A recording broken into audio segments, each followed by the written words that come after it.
It's funny how the name of this franchise came from what's called a device that helps power your electricity. Someone looked at that as like, they were probably like 5 years old and they were just like, oh, a transformer? Is that things that kind of transform into cars, into robots? And the mom was like, the hell are you talking about?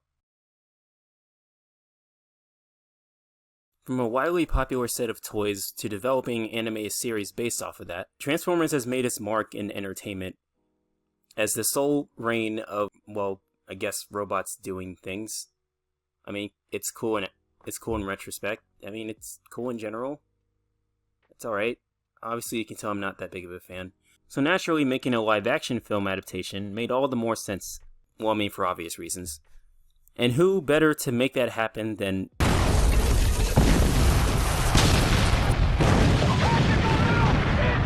Well, yeah, that guy.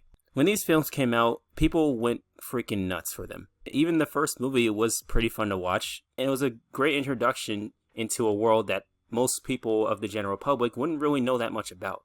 The only ones who would know are the kids who play with the toys. I never really played them myself. I never really had that much interest in them, but I can see how it would make a huge impact on a lot of people. For kids who play with the toys, and for adults who just want to watch robots fighting each other in a more for an adult audience, or at least for an older audience. And of course, with Michael Bay at the helms of directing it, it makes sense for marketing-wise as well. So in a way, it kind of works out for them. And admittedly, even from the first movie, it still holds up pretty well. I mean, it's not a perfect movie, but it's as a movie, it does its job well enough to at least be the movie you would expect to see. From its beautiful use of visual effects, sound design, and beautiful cinematography, Michael Bay's Transformers was a box office goldmine in the year of 2007. This film brought action movies in a different light, showing a new and unique way that no one ever thought to see before this point in time. And because of that high level of success, Michael Bay, of course, takes the helm of directing the entire franchise, or at least the first 5 movies. But of vast of the franchise, it seems as though the novelty seemed to have worn off. Like the whole thing with the Transformers, doing the whole Transformy kind of thing, and the use of sound design, which is very unique. They did it so many times that it seems the novelty seemed to have worn off. What happened? And not just with the sound design and even with the visual effects, but also just with basic storytelling, just seems to be number 55 when it comes to priorities when making this franchise. But again, we know who's in charge of this bullshit, so of course it's gonna be bullshit. But when did it become bullshit is the real question.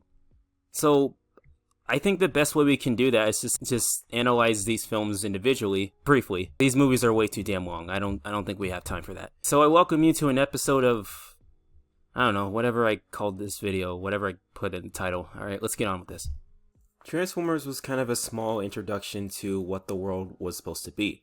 A world of transforming robots in a world of humanity, which isn't anything new. I mean, the cartoon started off that way too, but this is one that was live action, so it was kind of a new thing that we wouldn't really be used to seeing in this sort of setting, which actually made it all the more unique considering all the effects and the sound design and even the cinematography that goes along with it. It's all done really well. As agnostic as it is, it still manages to be exactly what it needs to be, a Transformers movie, a really simple 3-act structure Transformers movie. And it did its job just fine. It delivered what it promised, and it didn't need to do anything more than what it needed to do. But of course, I don't think Michael Bay is doing that on his own. Of course, with Steven Spielberg as the executive producer, he had to have told him to at least simmer things down a bit and just allow everything to kind of play in and of itself instead of just trying to throw in so much obnoxious stuff, because it's still here. You still got obnoxiously hot women like Megan Fox and the military people just being hardcore military dudes. So while that is all there and it is pretty obnoxious, at the same time, as a Transformers movie, what do you expect to see is Transformers? Maybe without all that, the movie itself would have been almost perfect. On its own, it's serviceable. It's nothing really anything spectacular, except when it comes to like its visual effects and all that. But that's kind of what the purpose of the film was, just to sell out on the fact that they can actually pull this off in a live action setting, and it does a decent job in doing so. So as much as those things that Michael Bay does that's pretty annoying, it's not entirely the end of the world. It's good especially for people who don't even know what Transformers even is. They're familiar with what the toys are, but they don't really have any significance as to what the lore of Transformers really is, and the movie itself does a decent job just going into that. While the first Transformers pretty much made bank at the box office, this sequel pretty much had the same result.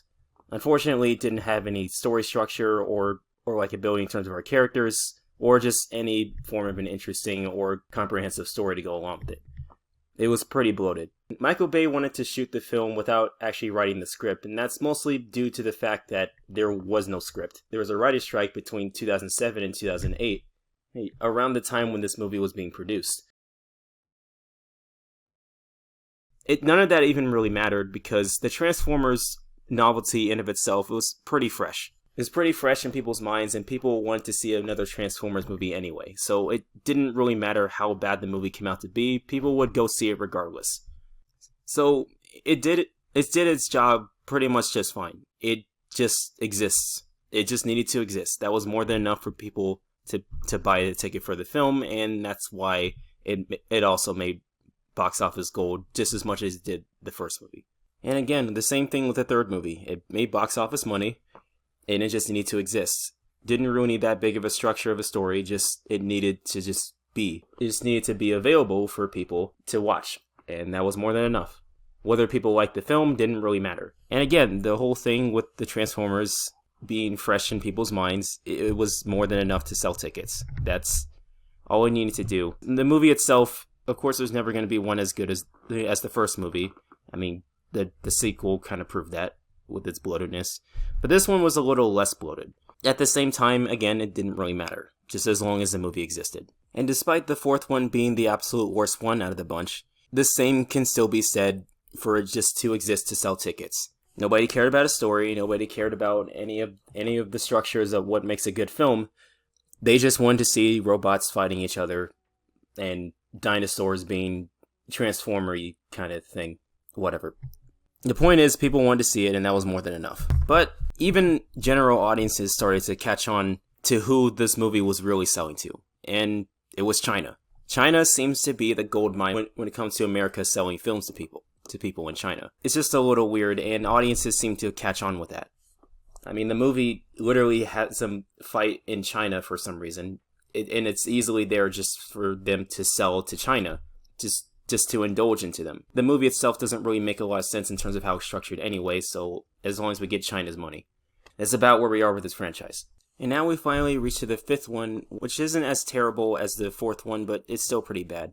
Even die-hard fans that have been sticking with this series to this very moment have pretty much just given up on the whole thing. These movies aren't going to get any better, and honestly, they couldn't even get any worse. We all know that die-hard fans are pretty much just fell off the wheel with this, and I don't blame them. This is a hard one to sit through. This is the point where the novelty of the Transformers in terms of their entertainment value has basically dwindled, and it doesn't seem like it's going to get any better from this point on. So Michael Bay finally stepped down to only being producer of the franchise after directing the last 5 movies, to which it finally saw its potential of it actually being pretty good, which I feel like is something that couldn't have been that hard to pull off, but they finally did it. Unfortunately, the general audience doesn't care, because this movie didn't do very well at the box office. It may have sold pretty well in China, but America is kind of sick of this shit, and they just don't really care anymore. Which sucks, because I thought this movie did pretty well as a Transformers movie, and I think most of that has to do with the director, Travis Knight, who also directed Kubo and the Two Strings, another great movie you should watch. Clearly that guy has an idea as to what 3-act structure storytelling is supposed to be in terms of it appealing to the eyes of the public, or at least giving them a story worth telling. Something that this idiot doesn't seem to recognize. And that's how you lost your audience. This movie deserved a bit better than what it got, and it sucks to know that it just didn't deliver. It just couldn't deliver. And now we've come to the lowest grossing film in the entire franchise, Transformers: The Rise of the Beast. While I don't think this is necessarily as bad as the other ones, excluding Bumblebee, this one at least kept the story focused in terms of what it wants to do. It's just a regular Transformers robots fighting each other.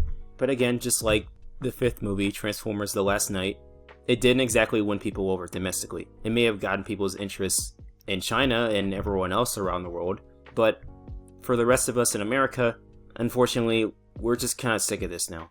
And again, it's not as bad as, say,